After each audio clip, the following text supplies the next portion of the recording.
नमस्कार, मी विजन बोलतोय. विजन 360 मराठीमध्ये आपल्या सर्वांचं स्वागत आहे. मी आज तुम्हाला एक अशा युद्धाची कहाणी सांगणार आहे जे युद्ध सीमेवर नाही तर समुद्राच्या काळ्या कुट्ट अंधारात लढले गेले. हे युद्ध बंदुकांनी नाही तर बुद्धीने, धैर्याने आणि कूटनीतीने जिंकले गेले. कल्पना करा, जगातील सर्वात धोकादायक पाण्याचा पट्टा, ज्याला आपण होर्मुझ सामुद्रधुनी आणि इंग्रजीमध्ये स्ट्रेट ऑफ हॉर्मुझ, फक्त 21 नॉटिकल मैल रुंदीची ही एक अरुंद जागा, जिथून संपूर्ण जगाच्या अर्थव्यवस्थेची नस दाबलं जाऊ शकते.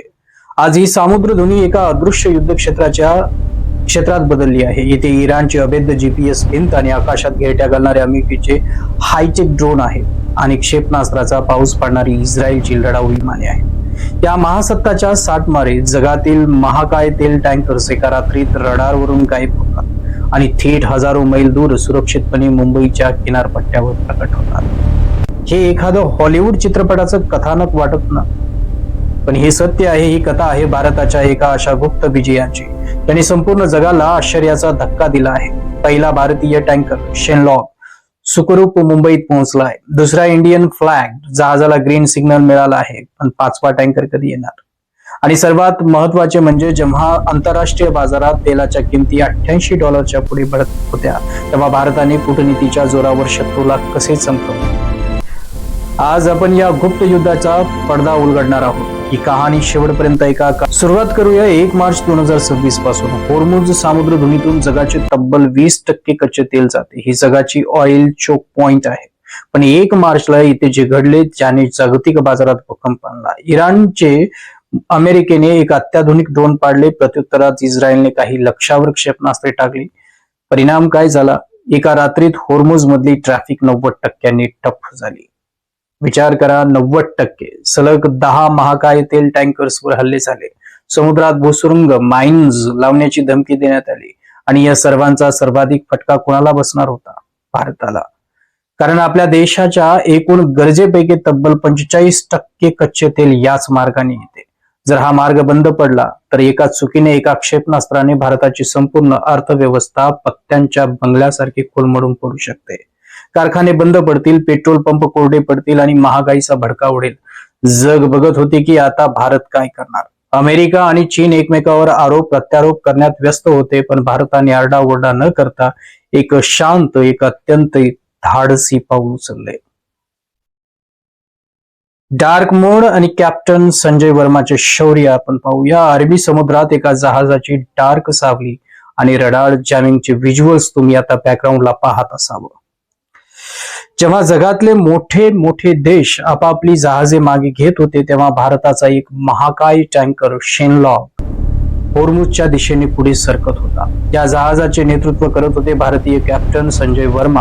या जहाजावर काय होते तर 1,35,335 मॅट्रिक टन सौदी कच्चे तेल. हे फक्त एक जहाज नव्हते, हे राष्ट्राचे चालते बोलते भांडार होते. भारताची ऊर्जा सुरक्षा होती.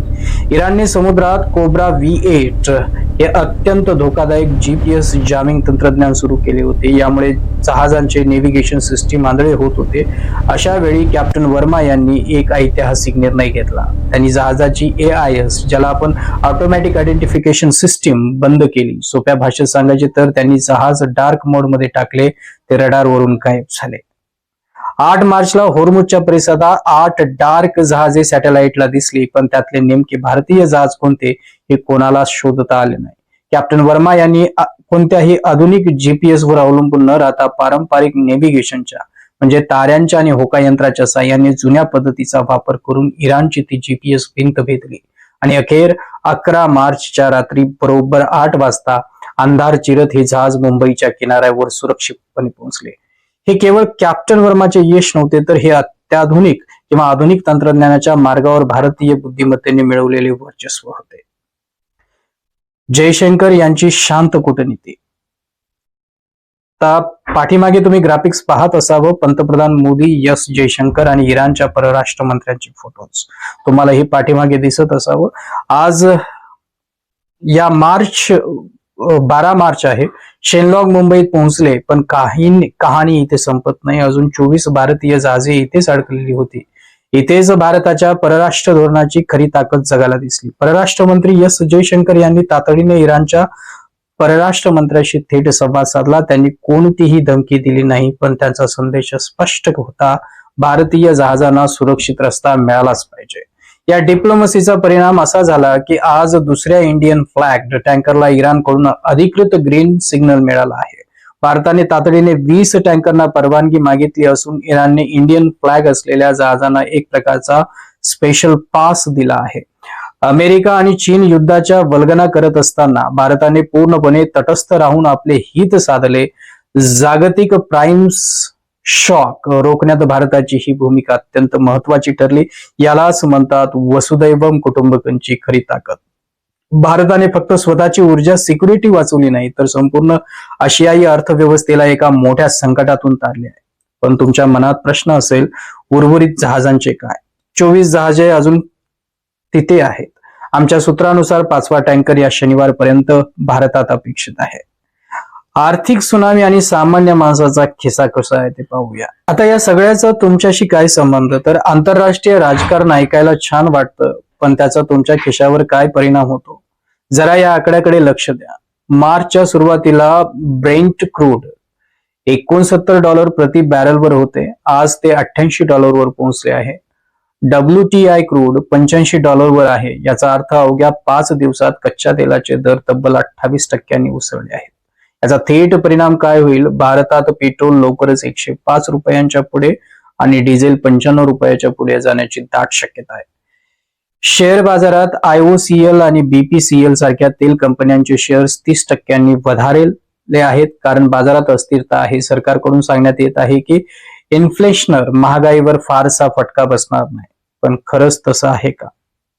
मी तुम्हाला सत्य सांगतो, मुंबईच्या रिफायनरीमध्ये तेलाचा खर्च आधीच 20% वाढला आहे. ट्रान्सपोर्ट महाग होत आहे. जर तुम्ही महाराष्ट्रात राहत असाल तर नांदेड, छत्रपती संभाजीनगर किंवा पुण्यासारख्या शहरात येणाऱ्या माल वाहतुकीचा खर्च वाढल्याने भाजीपाला, धान्य आणि दैनंदिन गरजेच्या वस्तू महाग होतील. हे फक्त 2 देशांमधले युद्ध नाही, हे तुमच्या आमच्या घरावर झालेलं आर्थिक आक्रमण आहे. मग भारताचा प्लॅन बी काय आणि भविष्यातील तयारी काय आहे? तुम्ही पाठीमागे बघत असाल रशियाचा नकाशा, सोलर पॅनल्स आणि ग्रीन हायड्रोजनचे ग्राफिक्स तुम्हाला दिसत असतील. पण घाबरून जाऊ नका. पण घाबरून जाण्याचे कारण नाही, कारण भारत आता 2010चा भारतीय राहिलेला नाही.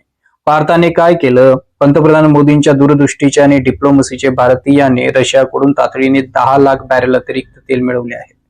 सौदी अरेबियाकडून राखीव साठा सुरक्षित केला. पण जर होर्मुझ सामुद्रधनी सलग 30 दिवस बंद राहिली तर काय होईल? तज्ञांच्या मते तेल $120 पुढे जाईल आणि देशातील महागाई दर 8% पोहोचेल. सुदैवाने आज भारताकडे 90 दिवस पुरेल एवढा रिझर्व्ह, त्याला आपण स्ट्रॅटेजिक पेट्रोलियम रिझर्व्ह साठा असं म्हणतो, पण हा दीर्घकालीन उपाय नाहीये. या संकटाने भारताला एक धडा शिकवला आहे, ऊर्जा स्वावलंबन, ज्याला आपण एनर्जी इंडिपेंडन्स म्हणतो. आपल्याला अमेरिकेकडून येणारे LNG लिक्विफाईड नॅचरल गॅस, आफ्रिकेकडून येणारे क्रूड आणि सर्वात महत्वाचे म्हणजे ग्रीन हायड्रोजन या पर्यायावर वेगाने काम करावे लागेल. महाराष्ट्रात मुंबई रिफायनरीवर सध्या उत्पादन पूर्ण क्षमतेने सुरू आहे. जरी ट्रान्सपोर्ट खर्च वाढला असला तरी सप्लाय चेन तुटलेली नाही. हे युद्ध भारताला केवळ संकटाशी लढायला नाही, तर कायमस्वरूपी स्वावलंबी व्हायला शिकवत आहे. तुमचं शहर असो वा नाशिक असो की थोडी झळ बसेल, पण भारत या संकटाचा सामना करण्यासाठी पूर्णपणे तयार आहे. तर आजच्या या संपूर्ण विश्लेषणाचा सारांश काय? भारताचा 5वा टँकर कधी येणार? उत्तर, या शनिवारी तो मुंबईत अपेक्षित आहे. प्रश्न क्रमांक 2, पेट्रोलचे भाव कधी वाढतील? उत्तर, OMC ज्याला आपण ऑइल मार्केटिंग कंपनीज ची पुढील घोषणा येत्या आठवड्यात येईल, त्यावर लक्ष ठेवा. भारतात या महासंकटातून कसा वाचवा? उत्तर, पंतप्रधान मोदी आणि परराष्ट्र मंत्रालयाची अचूक कूटनीती आणि संजय कॅप्टन वर्मा सारख्या भारतीय सुपुत्रांचे अतुलनीय धाडस. आजचे जग वेगाने बदलत आहे. महासत्तांचे अहंकार समुद्रात बुडत असताना भारत मात्र शांतपणे आपला मार्ग काढत आहे आणि हीच नवभारताची नवी ओळख आहे. तुमच्या या संपूर्ण प्रकरणावर काय मत आहे? कॅप्टन वर्माच्या धाडसाबद्दल तुम्हाला काय वाटते? तुमचे प्रश्न आणि मत खाली कमेंटमध्ये नक्की सांगा. मी स्वतः ते वाचणार आहे. जर तुम्हाला हे विश्लेषण आवडलं असेल तर व्हिडिओला लाईक करा, तुमच्या मित्रांसोबत शेअर करा आणि चॅनलला नवीन जर असाल तर सबस्क्राईब करून घ्या. आणि बेल आयकॉन दाबायला विसरू नका, म्हणजे पुढची कोणतीही महत्वाची बातमी तुमच्याकडून मिस होणार नाही. माझ्या पुढच्या व्हिडिओमध्ये आपण पाहणार आहोत महाराष्ट्र इकॉनॉमी स्पेशल या युद्धाच्या राज्याच्या अर्थकारणावर आणि रोजगारावर होणारा थेट परिणाम. तो व्हिडिओ नक्की पहा. तोपर्यंत सुरक्षित राहा आणि जागृत राहा. जय हिंद, जय महाराष्ट्र.